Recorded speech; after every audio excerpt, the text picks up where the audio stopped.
हां तृणेन माणिक्यमौलिस्फुरत्तारानायकशेखरां स्मितमुखीमापि नवक्षोरुहाम् पाणिभ्यामलिपूर्णरत्नचषकं रक्तोत्पलं बिभ्रतीं सौम्यां रत्नघटस्थरक्तचरणां ध्यायेत् परामम्बिकाम्। संपूर्णानंद संस्कृत विश्वविद्यालय द्वारा संचालित शास्त्र प्रौढ़ी प्रकल्प में आप सभी का स्वागत है, अभिनंदन है। शास्त्र प्रौढ़ी प्रकल्प के अंतर्गत गोविल गृह सूत्र के त्रयोदश भाग का आज वाचन करेंगे। आदित्यव्रत अनंतरम अध्ययन क्रमात् महानाम्निकेन भवितव्यम् तथा च आर्षेयं ब्राह्मणम् आदित्यस्योन्नयनं तदादित्यात्मेत्याचक्षते एभ्यो महानाम्न्य इति। औपनिषद ज्येष्ठ सामव्रतयोस्तु प्रासंगिकेऽस्मिन् क्रमे उपन्यासः कालादीनां सामान्यात् महानाम्निकस्य तु कालक्रियाकलापयोः असमत्वात् तस्य स्वे क्रम उपन्यासः कृतः। अतः पृथगारम्भार्थम् इदमाह। द्वादश महानाम्निकाः संवत्सराः नवषट्त्रय इति विकल्पः। महानाम्निकाः महानाम्निक सामानुशीलन साध्याः संवत्सराः द्वादश नव षट् त्रय इति विकल्पः अस्ति। इमे च काम्यव्रत साधना द्वादशाधिका शब्दा अब्दाः गोदानिक षोडशाब्दतो अतिरिक्ता ज्ञेयाः। अर्थात महानाम्नि साम से प्रसिद्ध सामानुशीलन व्रत 12 वर्षों में पूर्ण होता है, किंतु 9 वर्ष, 6 वर्ष तथा 3 वर्षों में पूर्ण होने का इसका विकल्प भी आचार्यों ने बताया है। यह महानाम्नि व्रत काम्य प्रयोग है। जो लोग इस काम्य व्रत का अनुष्ठान करना चाहते हैं वे षोडशाब्द में गोदानादि चारों व्रतों का अनुष्ठान करके अवश्य कर्तव्य ब्रह्मचर्य व्रत को पूर्ण करें। और ये द्वादश आदि वर्ष पूर्वोक्त 16 वर्ष से अतिरिक्त हैं। इसे यथा सामर्थ्य 12 वर्ष, 9 वर्ष, 6 वर्ष या 3 वर्षों में ब्रह्मचर्य व्रत का पालन करते हुए इस व्रत का फल आचार्य कहते हैं। संवत्सरमप्येके व्रतन्तु भूयः पूर्वेच्छेच्छुता महानाम्न्यः। संवत्सरम अपि तस्य साम्नोनुशीलनम इति एके आचार्या वदन्ति। तु अपि व्रतम एक वार्षिकमेवेदम भूयः बहुमन्येत यदि चेत पूर्वे। व्रत प्रावकालैः महानाम्न्यः श्रुताः अनुशीलिताः स्युः। एतत् काम्यकर्मणा बह्वादरता बोधनाय वेदश्रुत लौकिक प्रवाद दर्शयति। कुछ याज्ञिकों के अनुसार इस व्रत का अनुष्ठान 1 वर्ष तक करना चाहिए। यदि इस व्रत के अनुष्ठान के पूर्व महानाम्नि साम का अनुशीलन पर्याप्त हो तो 1 ही वर्ष का यह व्रत यथेष्ट है। अथापि रौरुकि ब्राह्मणं भवति कुमारान् हस्म वै मातरः पाविमाना आहुः शक्वरीणां पुत्रका व्रतं पारैष्णवो भवतीति। अथापि रौरुकी ब्राह्मण, रौरुकी नाम ब्राह्मणोक्त लौकिक प्रवाद वचनं भवति अस्ति। किन्तुत इत्युच्यते हा निश्चयं पुरा मातरः कुमारात् स्वपुत्रान् पायमानाः स्तन्यमिति यावत् आहुः स्म उक्तवत्यः। किमुक्तवत्यः? तदाह हे पुत्रकाः यूयं शक्वरीच्छन्दो मूलक महानाम्नीनां व्रतम् अनुशीलनीयं पारयिष्णवः भवति इति। वस्तुतः रौरुकी ब्राह्मण में एक लौकिक प्रवाद आमनात है। कि माताएं अपने पुत्र को स्तनपान कराते कराते कहती हैं कि हे वत्स, शक्वरी छंद में निबद्ध महानामनी अनुष्ठान के नियम में पारंगत होने में तुम अपने आप को समर्थ हो। महानामनी शक्वरी जो दीक्षाएं हैं उनका इतना महत्व है। तदानीं तद्व्रत काले सु अनुष्ठेयन आह तास्वनुसवनमुदकोपस्पर्शनं नानुपस्पृश्य भोजनं प्रातः सायमुपस्पृश्य भोजनं समिदाधानात्। तत्सक्वरेषु शक्वरे साधनायेति यावत् अनुसवनं प्रतिसन्ध्यम् उदकोस्पर्शनं जलैः हस्तपादादिकं विधुयेश्वरोपासनं कर्तव्यमिति प्रथम नियमः। प्रतिसान्ध्यम् अनुपस्पृश्य ईश्वरोपासनायोदक स्पर्शनं कृत्वा प्रातर्भोजनम् अपि न कर्तव्यम्। सायम् उपस्पृश्य अपि आसमिदाधानात् समिदाधानात् प्राक् अभोजनं भोजनं न कर्तव्यम्। महानामनी व्रत में शक्वरी निबद्ध महानामनी के साधन के लिए प्रत्येक संध्या के समय हाथ पैर धोकर ईश्वर की उपासना करें और प्रत्येक संध्या काल में ईश्वरोपासना के लिए जल स्पर्श आदि बिना किए प्रातः काल भोजन भी नहीं करना चाहिए। सायंकाल में ईश्वरोपासना के लिए जल ग्रहण न करके भी समिदाधान के पहले भोजन नहीं करना चाहिए। इस प्रकार ब्रह्मचारी संध्योपासना और समिदाधान करके ही सायं भोजन करे। कृष्ण वस्त्रः कृष्ण भक्षः आचार्याधीनः अपंथदायी तपस्वी तिष्ठेत् दिवा आसीत् नक्तं वर्षति च नो सर्पेच्छन्नं कृष्णवर्णं रंजितमपि वा नलदूषितमेव वस्त्र व्यवहरेत्। कदर्या कदर्या विचारणैवान्नाधिक भक्षणीयम्। आचार्यस्य अधीनः सर्वत् आज्ञाकारी भवेदिति शेषः। पथिकेभ्यः पंथादानशीलो न भवेत् तथा च स्नातक व्रतम् आचरेत् इति भावः। भवेत् इत्येव। तपस्वी तु अग्रिमसूत्रिकेण स्फुटि भविष्यति। दिवा अहनि तिष्ठेत् इत्यतः।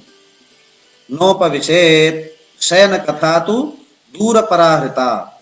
नक्तं रात्रौ आसीत् शयनोपवेशने कुर्वीत न च तिष्ठेत् इति नियमः। काले रंग का या रंगीन अथवा मलिन वस्त्र ब्रह्मचारी को धारण नहीं करना चाहिए। अत्यंत महीन अथवा मोटा अनाज है ऐसा बिना विचार किए ही भोजन करना चाहिए। जैसा प्राप्त हो जाए उसी को ग्रहण करना चाहिए। ब्रह्मचारी को सर्वथा गुरु का आज्ञाकारी होना चाहिए। पथिकों की मार्ग देने में ब्रह्मचारी बाध्य न हुए। उसे तपस्वी होना चाहिए, साधनारत होना चाहिए। तपस्वी का लक्षण है कि उसे दिन में खड़े रहकर समय यापन करना चाहिए। रात्रि में चाहे बैठे अथवा चाहे सोए। वर्षा के समय पानी में भीगने के भय से गृह का आश्रय ग्रहण न करे। इस प्रकार दिन में खड़े रहते हुए रात्रि में बैठकर या शयन कर और पानी में भीगते हुए भी घर में न जाए। मात्र वृक्ष आदि की प्राकृतिक छाया का आलंबन कर उसे तपस्वी जीवन व्यतीत करना चाहिए। वर्षन्तं ब्रूयादापश्चक्वर्य इति विद्योतमानं ब्रूयादेवां रूपाः खलु चक्वर्यो भवन्ति इति स्तनयन्तं ब्रूयान् मह्या महान् घोष इति। वर्षन्तं पर्जन्यम् अभिलक्ष्य आपः इमाः अपि शक्वर्यः शक्वरिच्छन्दो रूपा एव इति एवं ब्रूयात्।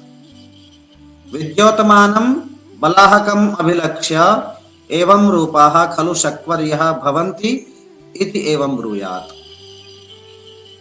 स्तनयन्तं गर्जन्तं घनघटामण्डलमभिलक्ष्य मह्याः महत्याः शक्वर्या एव महान घोषः इति एवं ब्रूयात्। यदि बहुत जोर से पानी बरसता हो तो ब्रह्मचार्य को यह कहना चाहिए कि यह जलधारा सभी शक्वरी छंदों में मंत्र ही है। विद्युत की चमक देखकर कहे कि ये सब शक्वरी छंद भी निश्चय ही इसी प्रकार चमकते होते हैं। और मेघों की गर्जना सुनकर ब्रह्मचारी को यह सोचना चाहिए कि ये बड़े बड़े शब्द अवश्य ही शक्वरी छंद के हैं। न स्रवन्ति मति कामे तनुपस्पृशन् न नावमारोहेत् प्राण संशये तु उपस्पृश्यारोहेत्। स्रवन्तीं नदीं अनुपस्पृश्य उपस्पर्शनम् अकृत्वैव न अतिक्रामेत् पन्थानम् इति। नावं न आरोहेत् सन्तरणेनैव नदीपारादिकं गच्छेत् इति भावः।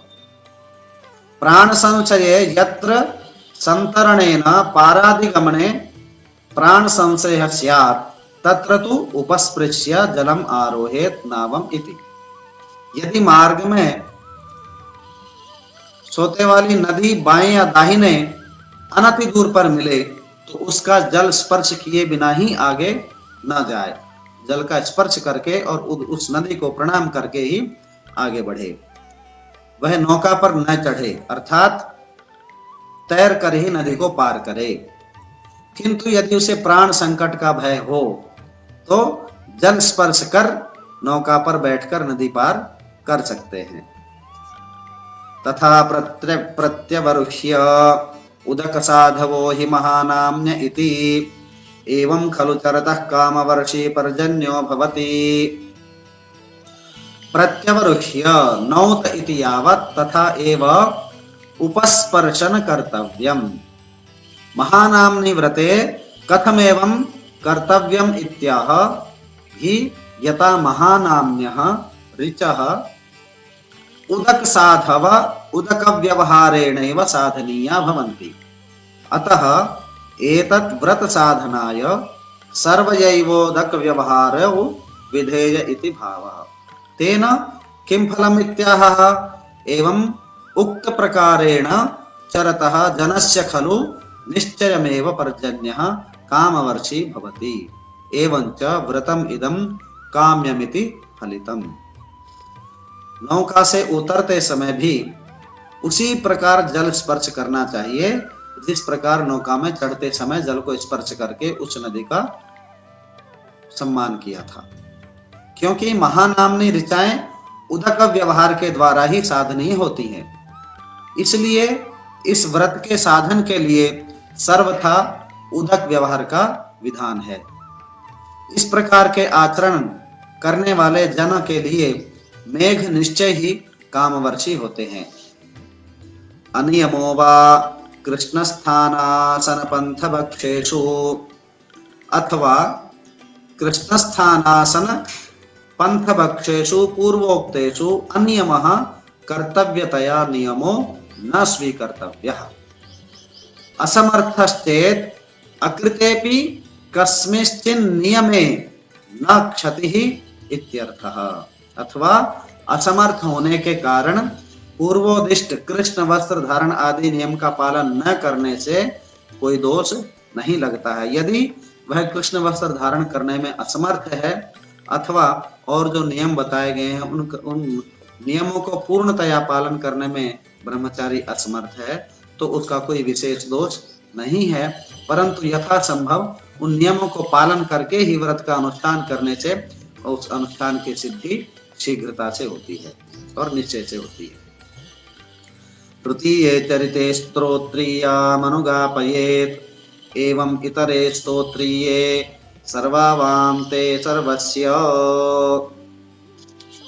यावत् कालम् एतत् व्रतम् आचरितव्यं भवेत् तस्य तृतीये अंशे चरिते स्तोत्रीयां प्रथमां ऋचाम् अनुगापयेत् आचार्यः।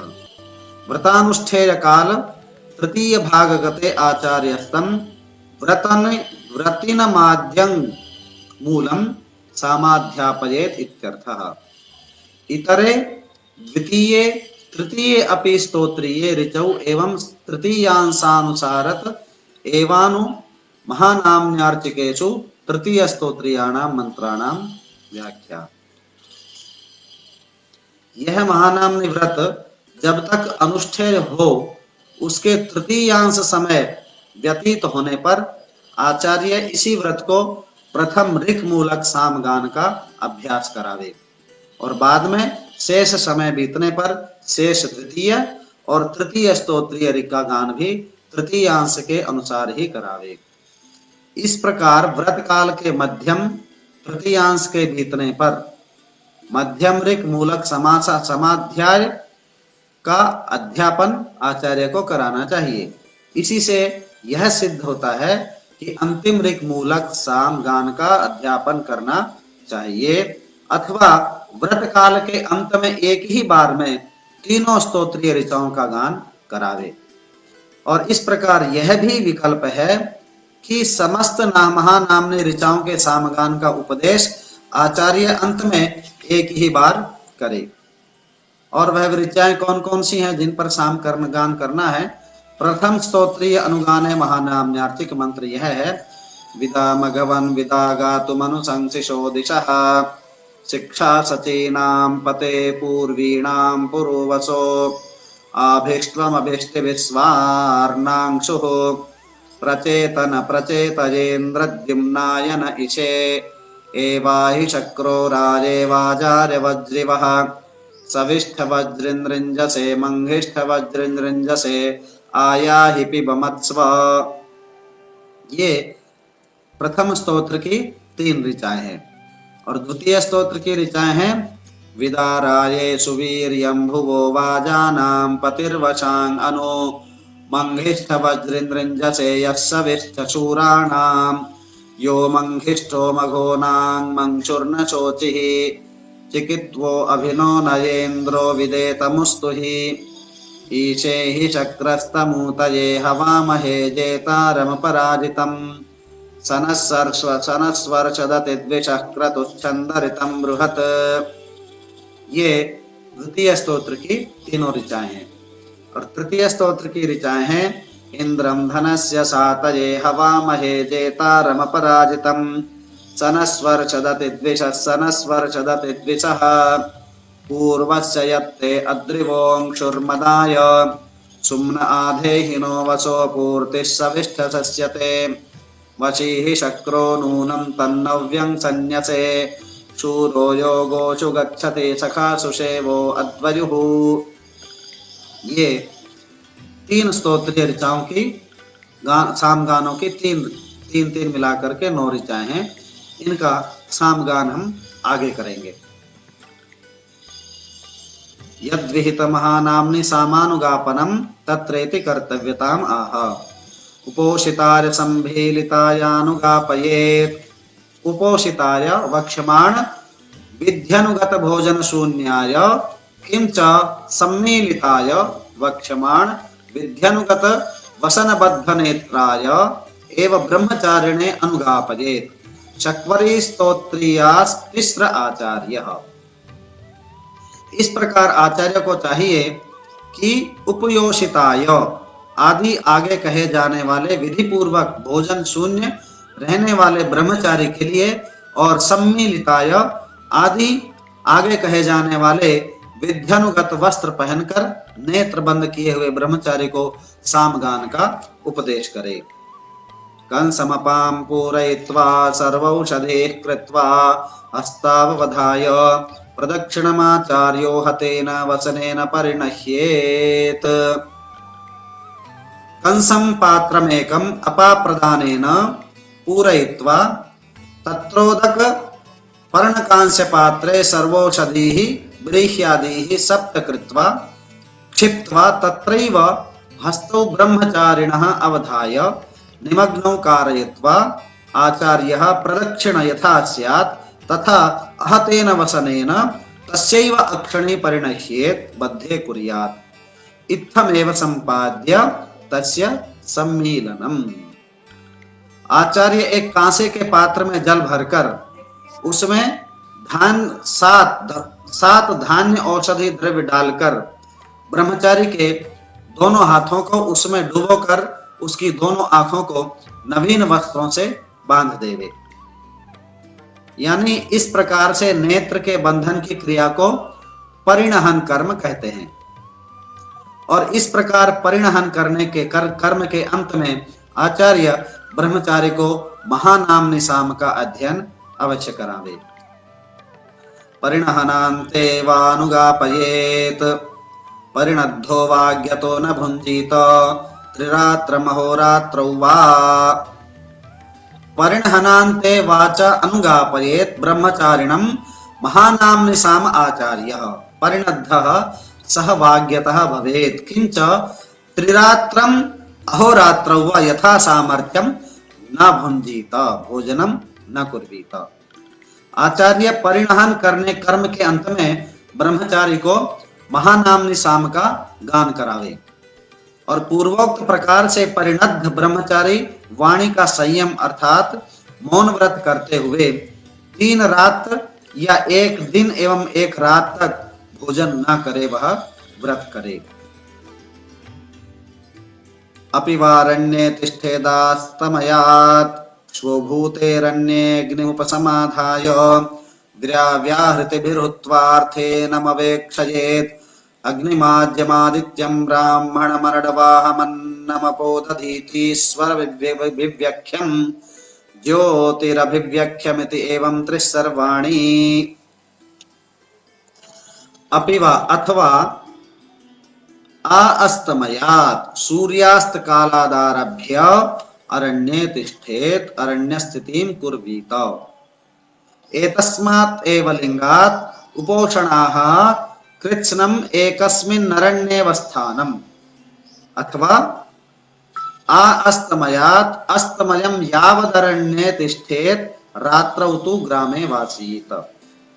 ततः स्वभूते प्रभातायां रजन्यां अरण्ये एव तत्र अग्निम् उपसमाधाय यथाविधि प्रज्वाल्य तत्र आज्यलिप्ते अग्नौ ब्रह्मचारी व्याहृतिभिः भूर्भुवस्वरिति हुत्वा अथ अनन्तरम् आचार्यः एनं ब्रह्मचारिणम् अग्निम् आज्यम् आदित्यं ब्रह्माणम् अनड्वाहम् अन्नम् अपहदधि इति 8 अवेक्षयेत् दर्शयेत्। तत्र च स्वरभिव्यख्यं ज्योतिरभिव्यख्यम् इति इमं मंत्रं पाठयेत्। एवं उत्तलक्षणं मंत्रं त्रिवारं सर्वाणि वस्तूनि प्रतिपाठयेत् इत्येव। तथा च एतन्मन्त्रस्य 3 पाठेनैव अस्तर्यादीनाम् अवेक्षमाणमिति निष्पन्नम्। यानी सूर्यास्त काल से लेकर रात्रि पर्यंत ब्रह्मचारी वन में ही रहे, जंगल में रहे और इसके बाद प्रातः होने पर रात्रि में अरण्य में ही अग्नि यथाविधि प्रज्वलित कर उस प्रज्वलित अग्नि में ब्रह्मचारी भूर्भुवस्वः इन व्याहृतियों से आहुति देकर हवन करे और इसके पश्चात आचार्य उस ब्रह्मचारी को अग्नि, आज्य, आदित्य, ब्राह्मण, वृषभ, अन्न, फल और दधि इन 8 मांगलिक द्रव्यों का दर्शन करावे। वहां स्वरभिव्यख्यम ज्योतिरभिव्यख्यम स्वः देखा ज्योति देखा इस मंत्र का पाठ करावे। इस प्रकार उक्त क्रम से 3 बार सभी वस्तुओं के प्रति मंत्र पाठ कराए। यानी स्वरभिव्यख्यम आदि मंत्र गोभिलाचार्य द्वारा गृहीत हैं। शांतिं कृत्वा गुरुमभिवादयेत् सोऽस्य वाग्विसर्गः। सर्वकर्मशेषे शांतिं कृत्वा शांति पाठं पठेत् इति यावत् गुरुम् आचार्यम् अभिवादयते। सः अभिवादन काल एव अस्य व्रतिनः वाग्विसर्गः वाचां विसर्गो यत्र तादृशः। सभी कर्मों की समाप्ति पर ब्रह्मचारी शांति पाठ करके आचार्य का अभिवादन करे।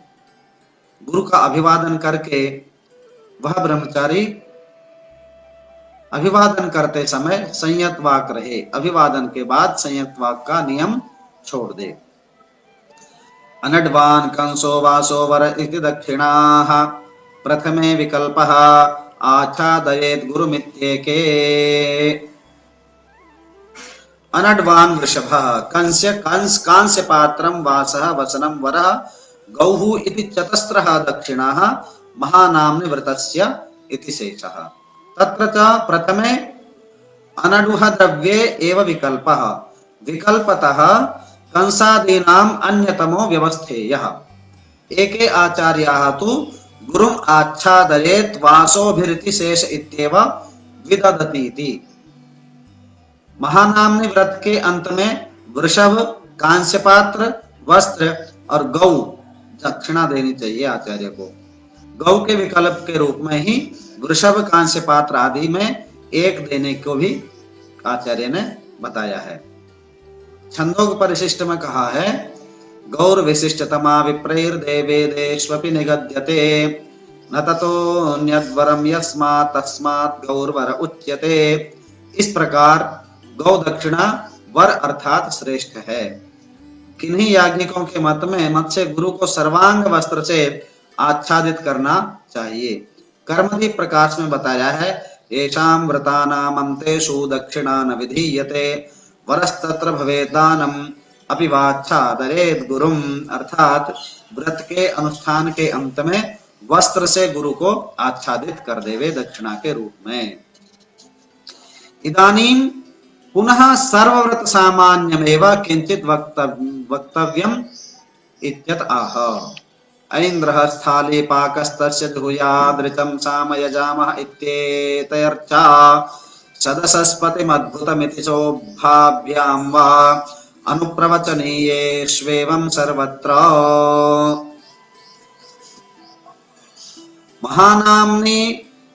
महानाम्निक व्रतकृत्यम् उक्त्वेदानीं सर्वव्रत साधारण शेष कर्तव्याणि क्रमात् विधत्ते। ऐन्द्रः इंद्रदेवताकः स्थालीपाकः पत्तव्य इति यावत् तस्य स्थालीपाकान्नस्य भावे कमृचं यथाम यजामहे इति एतया ऋचा वा अथवा सदसस्पतिमद्भुतं प्रियमिन्द्रस्य काम्यं शनिं मेधा मयाशिषम् इति एतया ऋचा वा अथवा उभाभ्याम् एव ऋग्भ्यां जुहुयात्। एवं उक्त प्रकारो विधि अनुप्रवचनीयेषु सर्वसामाध्यनेषु एव बोध्यः न तु महानाम्नि सामाध्यायनाथम् एवेति। इंद्र देवता स्थालीपाक चरु को पकावे। इस चरु को यथा भाग ग्रहण कर ऋचं साम यजामहे याभ्यां कर्माणि कृण्वते इस ऋचा का पाठ करते हुए अथवा सदसस्पतिमद्भुतं प्रियमिन्द्रस्य काम्यं शनिं मेधा मयाशिषम् इस ऋचा अथवा दोनों ऋचाओं का पाठ करते हुए होम करना चाहिए। सभी साम ग्रंथों के अध्ययन में यही विधि समझनी चाहिए, यही विधि करनी चाहिए, परंतु महानाम्नि साम के लिए यह विधि मान्य नहीं है। द्वितीय प्रपाठक के 10वें खंड के 16वें सूत्र में व्रत ग्रहण के समय जिन मंत्रों आदि का निर्देश किया गया है, कुछ पाठ भेद से वे ही मंत्र अध्ययन की समाप्ति में भी विहित हैं। सर्वत्राचार्यं तदशकं तेनारात् समपगाभित्ति मंत्र से विशेषः।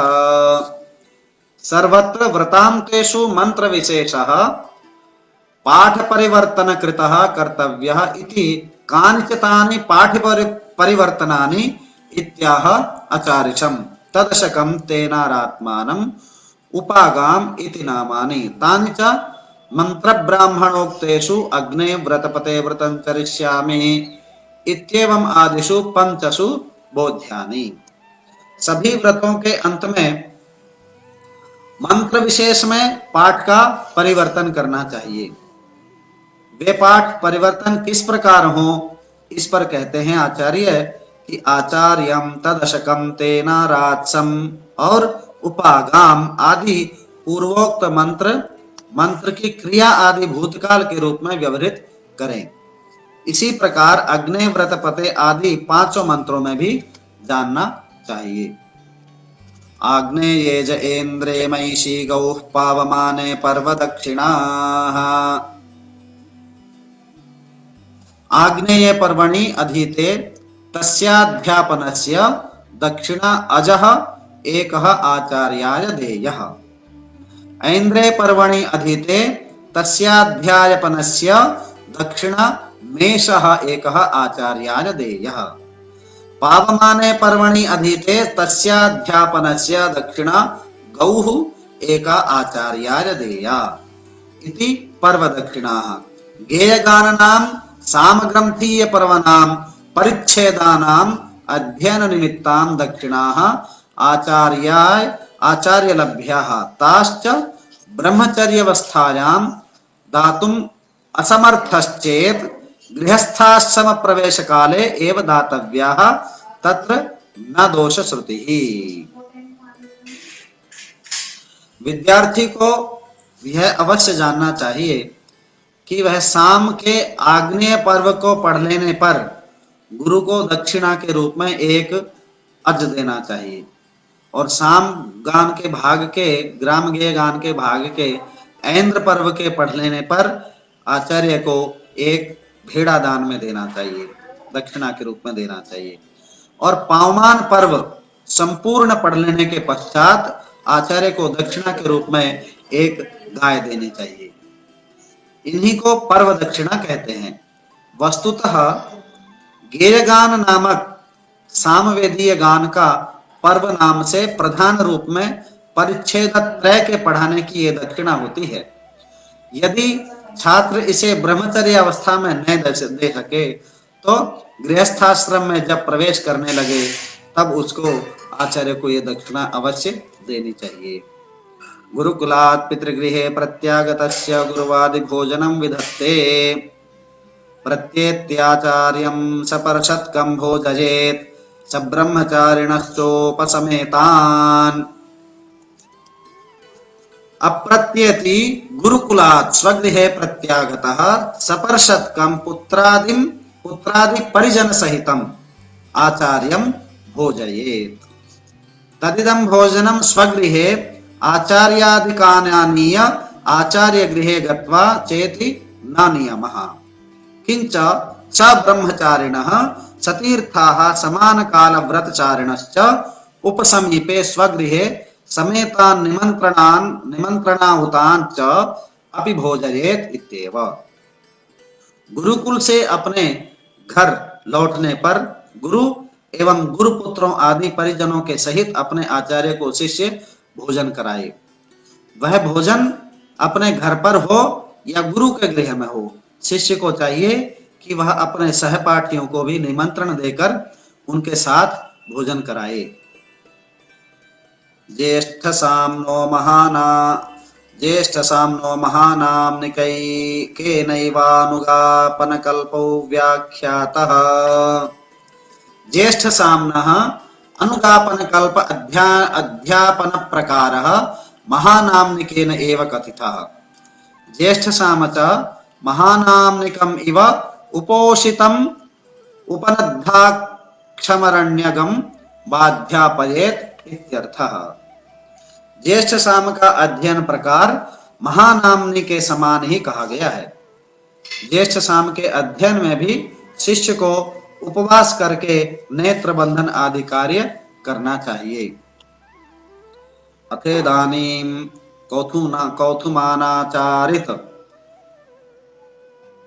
कौथुमानाचिर प्रतिपाल्य नियमानाः तत्रैतानि नित्यव्रतानि भवन्ति। न शूद्रामुपेयात् न पक्षिमांसं भुञ्जीत एकधान्यमेकदेशमेकवस्त्रं च वर्जयेत्। तत्र समावर्तनात् परम् एतानि नित्यव्रतानि सर्वथैव प्रतिपाल्य नियमाः भवन्ति। शूद्रां न उपेयात्, शूद्रायाः पाणिग्रहणं न कुर्यात्, पक्षिमांसं न भुञ्जीत, विहित अविहितस्य कस्यापि पक्षिणो मांसं न अद्यात्। एक धान्यम एक देशम एक वस्त्रम च वर्जयेत। अर्थात चिरमेक विदशस्यमेव नाद्यात् सर्वदैव निरंतरम एक देशे एक वासम न कुर्यात् किंच आच्छिन्नम एकमेव वस्त्रम न परिदध्यात् अपितु कदाचित् धान्यम कदाचित् वा गोधूमं कदाचित् वा यवं भक्षेत् एवं वर्ष मध्ये एकवारम् अपि देशाटनं कर्तव्यम् एव। किंच परिहित वस्त्राणि सदैव परिवर्त्य प्रक्षालनादिना पुनर्गृह्यादिति। इस समावर्तन के पश्चात यहाँ आगे कहे जाने वाले नित्य कर्मों का पालन अवश्य करना चाहिए। जैसे प्रथम नियम है, शिष्य को शूद्रा कन्या से विवाह नहीं करना चाहिए, उसे पक्षियों का मांस भक्षण नहीं करना चाहिए, प्रतिदिन एक ही प्रकार का अन्न न खाए, अर्थात कभी गेहूं कभी धान्य कभी जौ का व्यवहार करे, बदलते बदलते अन्न का ग्रहण करना चाहिए। बहुत दिनों तक निरंतर एक ही देश में न रहे, अर्थात एक बार देशाटन यात्रा अवश्य करनी चाहिए, घर से बाहर एक बार अवश्य जाना चाहिए। एक ही वस्त्र को सदैव धारण न करें, अर्थात वस्त्र को बदल कर पहने या उसी वस्त्र को धो धो करके पहनना चाहिए, स्वच्छ करके पहनना चाहिए। उद्धृताभिरद्भिरुपस्पृशेत, उद्धृताभिः अद्भिः उपस्पृशेत तत् क्षणमेवोदकानि उद्धृत्यतैरेव हस्तमुख प्रक्षालनादिकं कुर्यात् न तु पूर्वोद्धृतैः। एतेन च शीतकाले उष्णवारिलाभः ग्रीष्मे च शीतवारिलाभः सुकरो भवेत्। व्यपकीटपतनादि दोष शंकापि न स्यात् इति भावः। जब हाथ पैर एवं मुख आदि धोना हो उस समय कुएं से जल भरकर व्यवहार करे, अर्थात पहले से संग्रहित जल का उपयोग न करे। इससे गर्मी में ठंडा सर्दी में गर्म जल मिलता रहेगा और जल में यदि कोई कीट पतंग आदि गिर जाते हैं तो उसका दोष भी नहीं लगेगा। आदेशनात् प्रभृति न मृण्मये स्नीयात् न पिबेत् श्रवणादित्येके। आदेशनात् प्रभृति सावित्री उपदेशादारभ्य मृण्मये न अश्नीयात् किंच मृण्मये पिबेत् अपि न। एके आचार्यास्तु श्रवणात् वेदाध्ययन श्रवण समाप्ति यदा भवेत् ततः प्रभृत्येव मृण्मये न अश्नीयात् न गुरुमुखाच्च पिबेत् इति आहुः। सावित्री गायत्री के उपदेश के बाद शिष्य को मिट्टी के पात्र में ही भोजन या पान नहीं करना चाहिए। कुछ आचार्य के मतानुसार गुरुमुख से वेदाध्ययन की समाप्ति जब हो तब से लेकर मिट्टी के बर्तन में भोजन न करे और न ही मिट्टी के पात्र में पानी पिए। यहाँ पर गोभिल गृह सूत्र के तृतीय प्रपाठक की का द्वितीय खंड यहाँ समाप्त होता है, द्वितीय खंडिका समाप्त होती है। अब जो पाठ के प्रकरण के बीच में आया था महानामनी साम, तो महानामनी साम 3 स्तोत्र थे। तीनों स्तोत्रों की जो ऋचाएं थी उनका वर्णन हमने पाठ के बीच में कर दिया था। अब महानामनी साम का प्रकार में प्रस्तुत करता हूं। ओम वीदामघवन् वीदाः गातुमनुशंसिषाः वायिषा उवा ईडा शिक्षा शचीनां पाताय पूर्वीणां पुरो वसा उवा ईडा आभिष्वमभाय श्रीभिरा उवा ईडा स्वर्णांशु हा उवा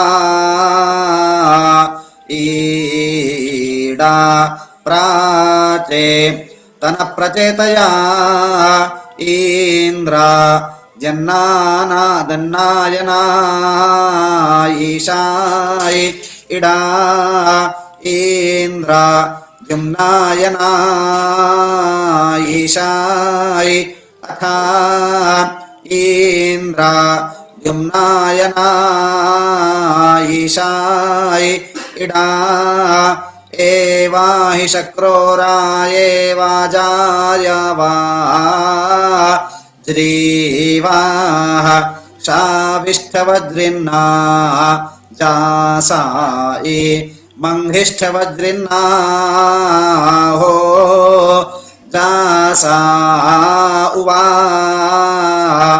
इडा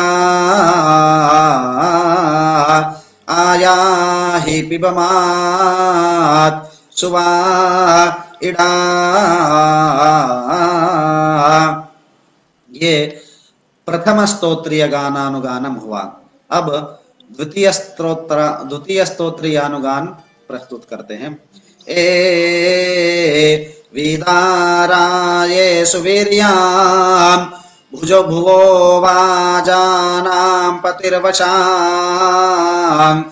आनु अनु उवा ईडा ए मंगिष्ठवज्रिं नृञ्जसाय यस्सविष्ठशूरा ना उवा ईडा यो मंगिष्ठमघो ना उवा ईडा अंशुर्न शोचाय हा उवा ईडा चाय कित्वो अभिनोनया इंद्र विवेतमुस्तु हाय इडा इंद्र विदेतमुस्तु हाय अथा इंद्र विदेतमुस्तु हाय इडा ईशे हि शक्रस्तमूतये हवा माहाय जेतारमपरा जायितां सनस्वर्षदता होय द्वायिषा उवा इडा क्रातुः छन्दरुतां बृहात् इडा।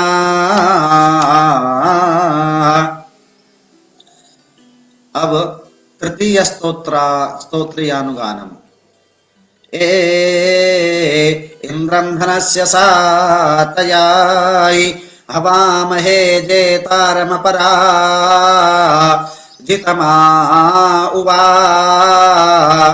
ईडा ए सनस्वर्षदति द्विषाः सानस्वर्षदताय द्विष उवा ईडा पूर्वस्य यत्त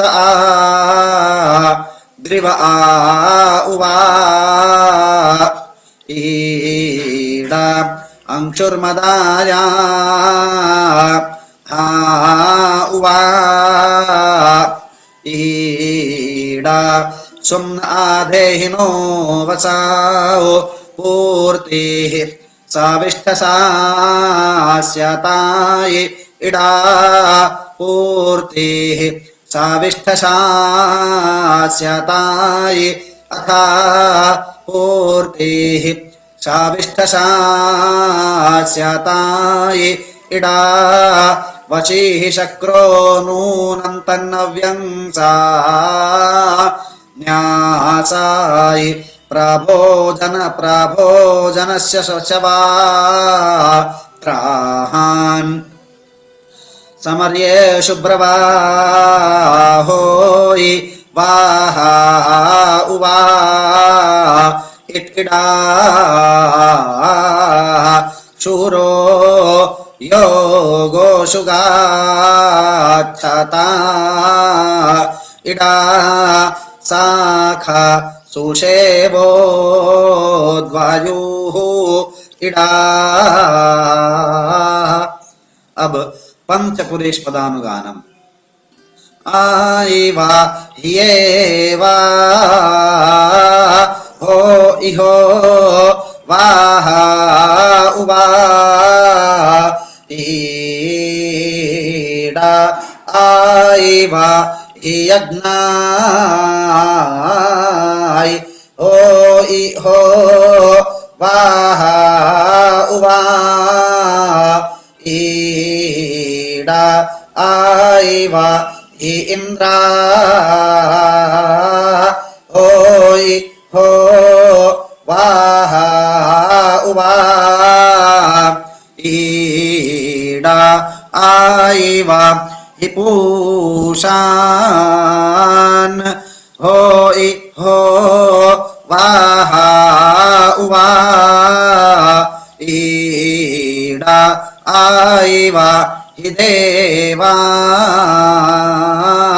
होई हो वाह उवा ईडा आईवा हि देवा होई हो वाह उवा ईडा। ये महानामनी साम प्रस्तुत हुए।